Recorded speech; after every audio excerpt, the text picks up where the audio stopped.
Good morning, all of you. Today we are going to start class 10th subject SST Political Science, chapter number 2 Federalism, part number 2. Chapter number 2 federalism की हमने 1 videos हमने पढ़ी है video, जिसमें हमने introduction of the federalism का पढ़ा। What is the definition of the federalism, federalism की क्या डेफिनेशन है compare to the 2 case study of the Sri Lanka and the Belgium country according to our NCERT textbooks. Now we discuss topic key features of federalism. Key features of federalism आज हम देखेंगे। आज हम जो discussion करने जा रहे हैं वह की फीचर्स ऑफ द फेडरलिज्म, कि फेडरलिज्म की क्या क्या फीचर्स होती हैं, क्या क्या विशेषताएं होती हैं, किस कंट्री को हम फेडरलिज्म कंट्री कहेंगे, या ऐसे कौन सा कंट्री जिसको हम यूनिटरी कंट्री बोलेंगे। तो यूनिटरी कंट्री और फेडरलिज्म कंट्री का जो बेसिक कॉन्सेप्ट था हमने फर्स्ट वीडियो में उसको क्लियर किया कि क्या तो आपका फेडरलिज्म है और क्या आपका यूनिटरी जो गवर्नमेंट्स है उसको हमने बताया। आज हम फीचर्स ऑफ द फेडरलिज्म कि हमारे कंट्री की, या हम कह सकते हैं कि एक जो संघीय शासन व्यवस्था है, एक जो संघात्मक जो देश है उसकी क्या विशेषता होनी चाहिए। तो now we discuss the features of the federalism. Now we discuss the key features of the federalism पढ़ेंगे। Number 1, there are 2 or more level और tiers of a governments. First इसकी जो विशेषता है, जो इसकी करैक्टरिस्टिक्स है फेडरलिज्म की, कि फेडरल गवर्नमेंट किसे कहेंगे, फेडरलिज्म गवर्नमेंट उसे कहेंगे कि there are 2 or more level, ऐसी सरकार जिसके 2 या 2 से अधिक लेवल होंगे या टीयर्स होंगे। टीयर्स मीन्स स्तर, 2 या 2 से अधिक जो इसके स्तर होंगे उसको हम फेडरलिज्म गवर्नमेंट्स बोलेंगे, फेडरल सरकार बोलेंगे। जैसे सेंट्रल गवर्नमेंट्स, जैसे किसी कंट्री में एक गवर्नमेंट्स सेंट्रल गवर्नमेंट्स है होल कंट्री के लिए, और वे कंट्री स्टेट्स में या रीजन या प्रोविजन कह सकते हैं, प्रोविंशियल्स प्रांतों में बटा हुआ है। तो उसमें अगर हम पावर्स को डिवाइडेड कर देंगे तो उसे हम कहेंगे सेकंड उसका स्तर, सेकंड टीयर्स। और उस स्टेट या प्रोविंशियल से भी नीचे अगर हम थर्ड लेवल में पावर्स को बांट देंगे तो उसको यानी कि मोर देन लेवल्स, उसके 2 से अधिक उसके लेवल्स होंगे। India is a good example of the federal countries.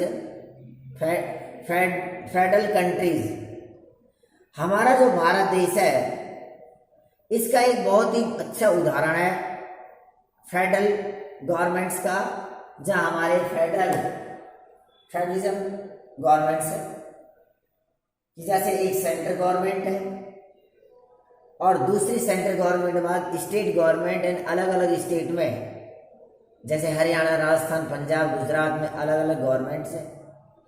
और तीसरी जो गवर्नमेंट जिसको हम कहते हैं सेल्फ लोकल गवर्नमेंट या पंचायत राज, वे इसका लेवल है।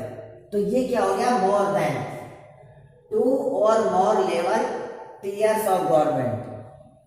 जब सेंट्रल गवर्नमेंट और स्टेट गवर्नमेंट में 2 गवर्नमेंट है तो 2 लेवल्स हो गए, और जब उसका टीयर्स और आ गया तो उसे हम मोर लेवल्स बोलेंगे। इसी प्रकार से एग्जाम्पल लेते हैं हम बेल्जियम में।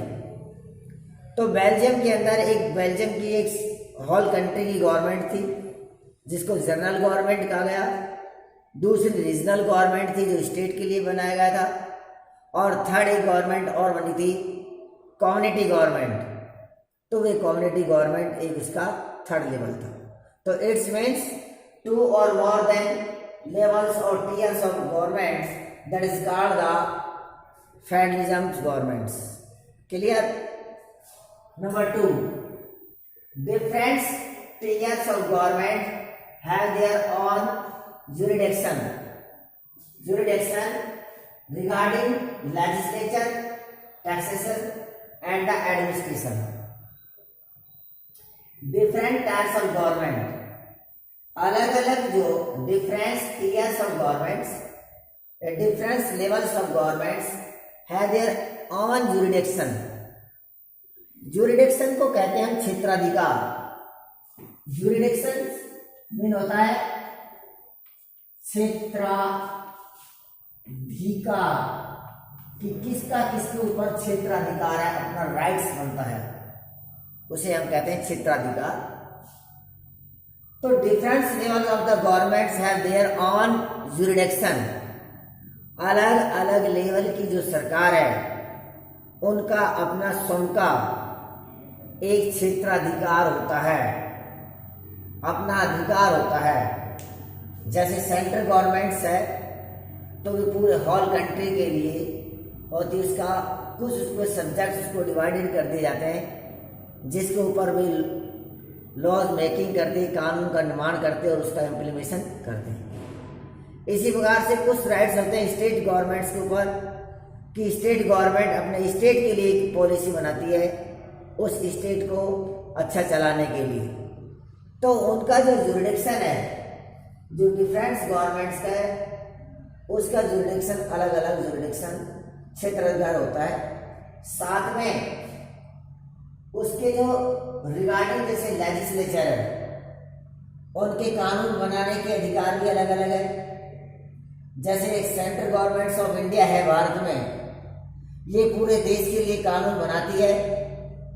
इसी प्रकार से पंजाब और हरियाणा या राजस्थान स्टेट्स या गुजरात स्टेट्स है, यहाँ की जो लेजिस्लेचर असेंबली है वे केवल अपने स्टेट के लिए रूल रेगुलेशन का निर्माण करती है।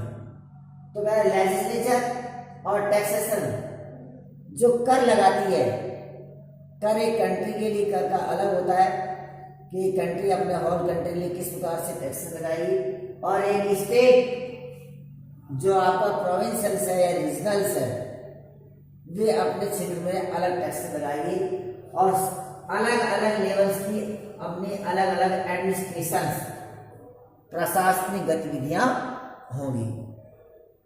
तो ये हम कह सकते हैं कि different tears of governments have their own jurisdiction, कि अलग अलग जुरिडिक्शन की जो गवर्नमेंट, अलग अलग जो लेवल की जो गवर्नमेंट्स है वे अपने अलग तरीके से कानून का निर्माण करना, कर लगाना और उसकी प्रशासनिक व्यवस्था होती है जिनका अपना अपना एक क्षेत्राधिकार होता है।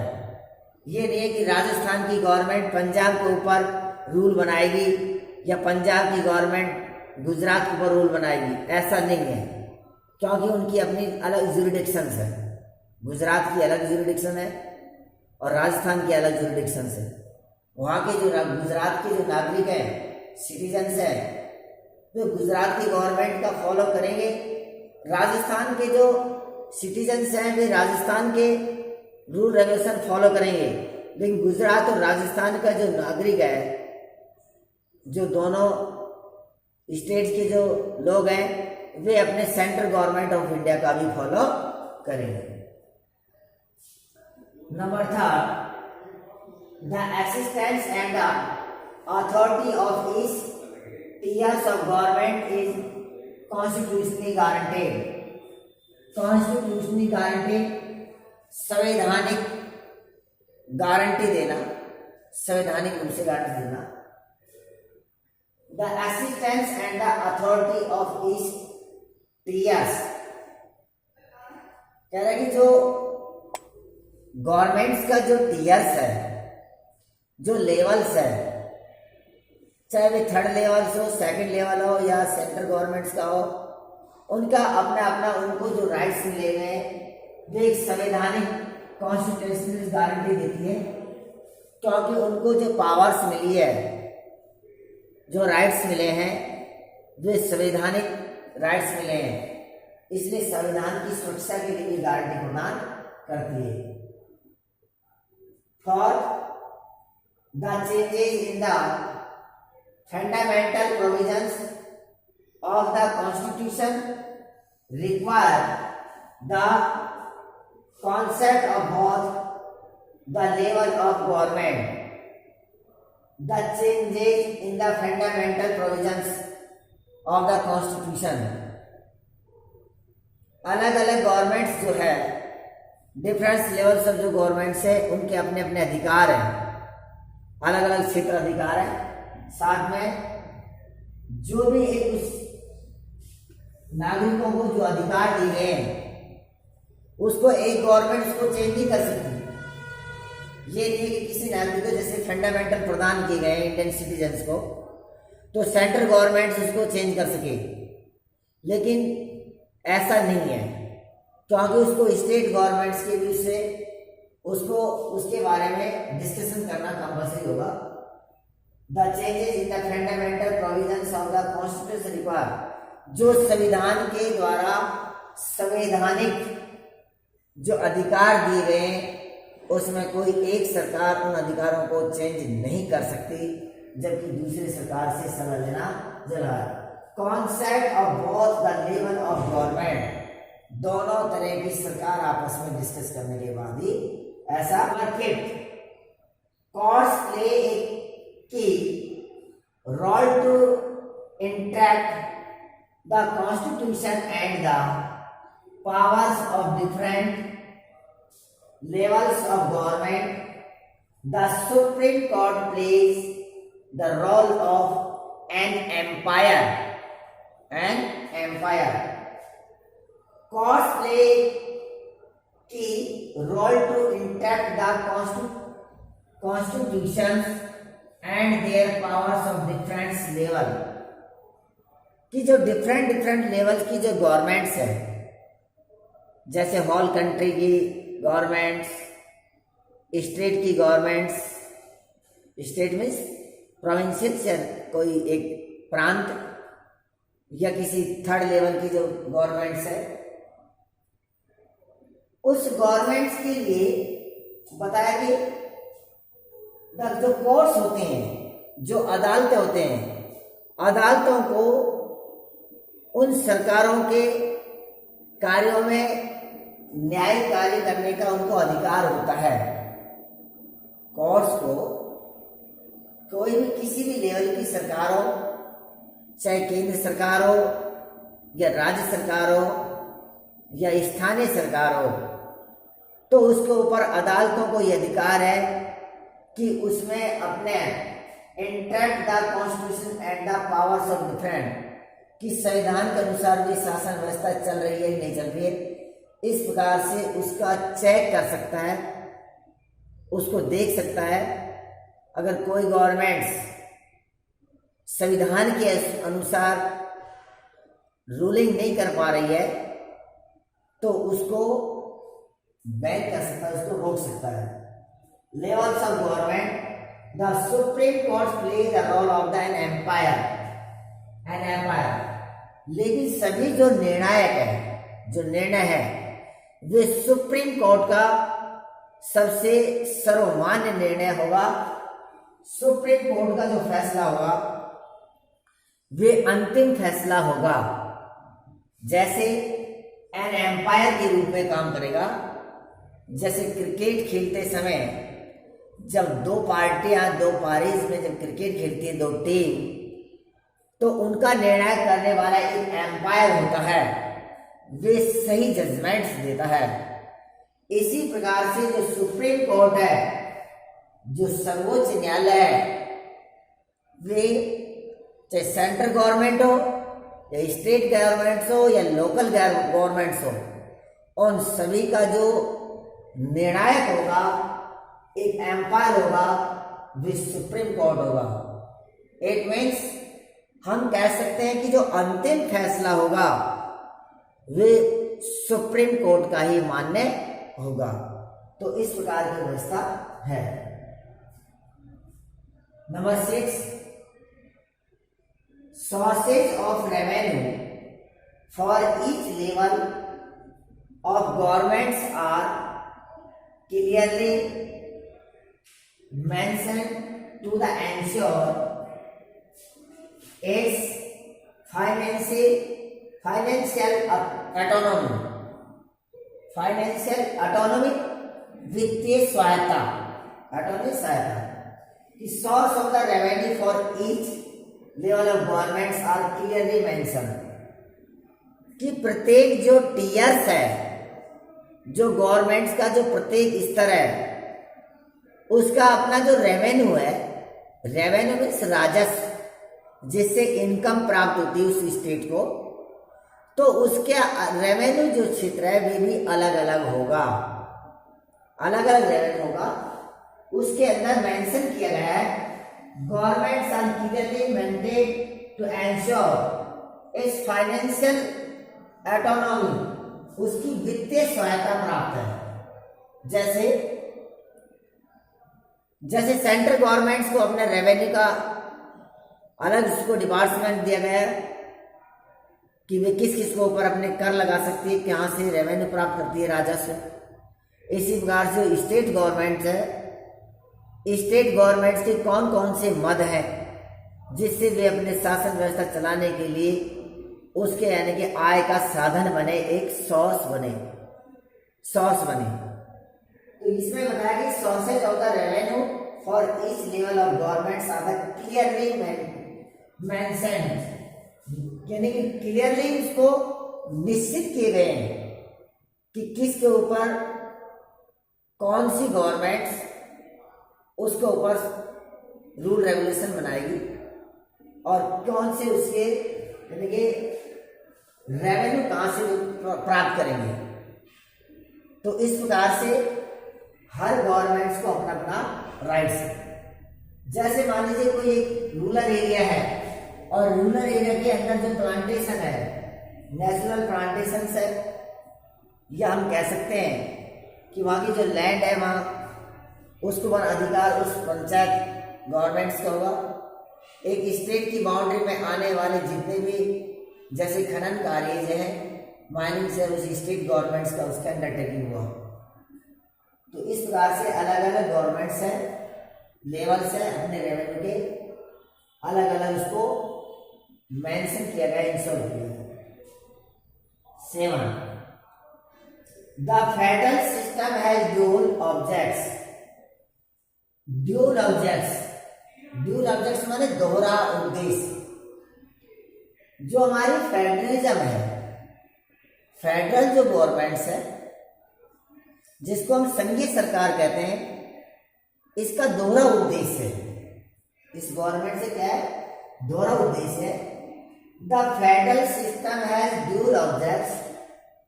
ड्यूल ऑब्जेक्ट्स है कैसे, that's mean to safeguard and promote unity of the country।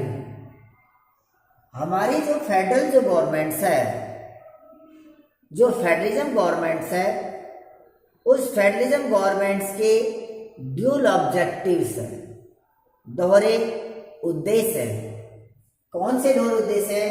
सबसे पहले सेफगार्ड एंड प्रोमोट। सेफगार्ड हमारे देश की यानी कि उससे सेफ गार्ड होती है, क्योंकि कंट्री पूरे होल कंट्री का सेफ रखेगा।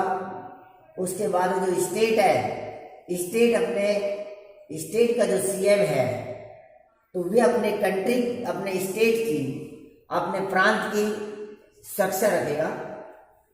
इसी प्रकार से यूनिटी ऑफ द कंट्री और किसी भी देश की एकता और अखंडता को बनाए रखेगा। किसी भी देश के विभाजन से, टुकड़े होने से बचाएगा। तो ये सबसे अच्छा इसका ड्यूल ऑब्जेक्ट्स है। फेडरलिज्म गवर्नमेंट्स का ड्यूल ऑब्जेक्ट्स यही है कि वे संविधान के अनुसार और जो उसको पावर्स प्रोवाइड किए गए हैं उस पावर्स के अनुसार एक कंट्री और ये जो प्रोविंशियल्स है या रीजनल है, वे अपने अपने स्टेट की सेफ गार्ड करेगा।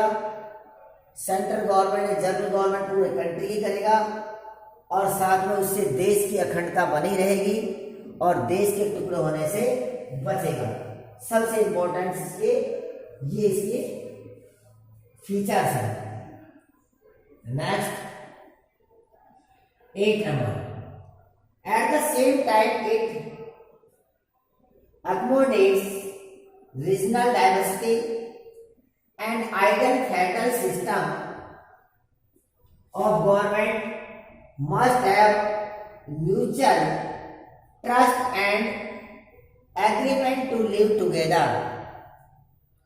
फेडरलिज्म की जो हम कह सकते हैं इसका जो कॉन्क्लूजन है, एक तरह से जो इसका जो एक फीचर्स है, तो एट द सेम टाइम यानी उसी समय समान परिस्थिति में अकोमोडेट रीजनल डाइवर्सिटी। अगर क्षेत्र के अंदर किसी एक कंट्री के अंदर डाइवर्सिटी है तो उसमें आपस में अकोमोडेशन करेंगे, समान समझौता करेंगे। जैसे हमारे देश के लेते हैं, भारत देश के अंदर हमारे देश में भिन्न भिन्न राज्य हैं, सब में यानी कि जैसे कल्चर है, लैंग्वेज है, उसका खान पान है, वेशभूषा है, उसमें डाइवर्सिटी है, लेकिन सभी जो स्टेट्स हैं अपने रूल रेगुलेशन के अनुसार अपनी जो कल्चर्स है उसको यानी कि वे प्रमोट करते हैं। तो इसमें बताया कि अकोमोडेशन रीजनल डाइवर्सिटी, जो भिन्न भिन्न राज्यों की, भिन्न भिन्न जो प्रांतों की जो डाइवर्सिटीज है उसको हम एक मानेंगे, हम उसको समझेंगे, अकोमोडेशन करेंगे। ये नहीं कि जैसे तमिलनाडु की या कर्नाटका की जैसे खान पान, वेशभूषा, लैंग्वेज अलग है, राजस्थान, गुजरात की, पंजाब की, नॉर्थ इंडिया की अलग है, तो ये यदि नॉर्थ इंडिया साउथ इंडियन से डाइवर्सिटी बनाए रखे तो ऐसा नहीं है। हमको सबको एक दूसरे की संस्कृति, भाषा, वेशभूषा, खान पान को एकता बनाए रखते हुए एक दूसरे का सम्मान करना है।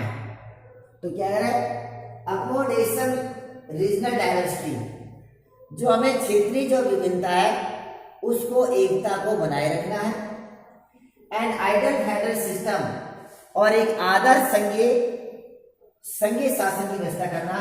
And ideal federal system of government must have the mutual trust and agreement to live together, और आपस में एक दूसरे का पर विश्वास होना चाहिए, ट्रस्ट होना चाहिए, म्यूचुअल ट्रस्ट एंड एग्रीमेंट, और आपस में ऐसा समझौता होना चाहिए, इतना विश्वास होना चाहिए कि ताकि ये टू लिव टुगेदर, ताकि वे साथ साथ